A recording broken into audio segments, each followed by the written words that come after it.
No hei, minä olen Jaana Henriksson ja olen Retta Managementin kiinteistöpäällikkö ja hoidan Kevan kiinteistöjä. Olen hoitanut näitä jo pitkään.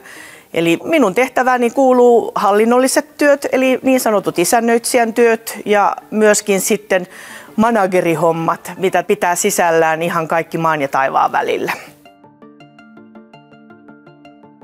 No kyllähän se oli niin, että jatkuvien vuokralaismuutosten myötä niin vuokralaisten nimet vaihtui ja myöskin vuokralaisia vaihtui, niin alkoi olla aika kova työ jo pitämään yllä näissä kylteissä, että ketä talossa on, niin kyllä tämä oli ihan suurin syy, miksi halusin tämän digitaaliset näytöt.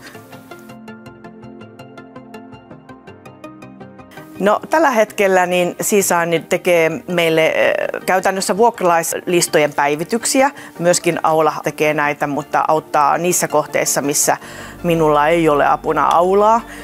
Ja sitten on profiloituja mainoksia. Saamme nytten vuokralaisten omia mainoksia, saamme näihin näyttöihin. Tietenkin ruokalista pyörii siinä koko ajanmukaisena.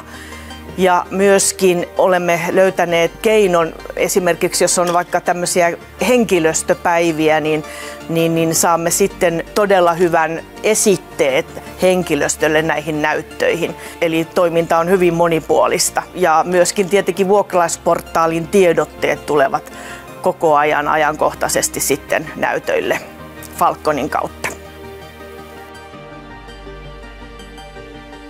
Kuule, palautetta on tullut niin paljon, että en pysty edes lähteä yksilöimään niitä, mutta kyllähän se on ollut ihan A ja O siinä, että vierailla on ollut helppo katsoa, että missä kerroksessa tai missä vuokralaiset ovat ja muutenkin, että ketä talossa on.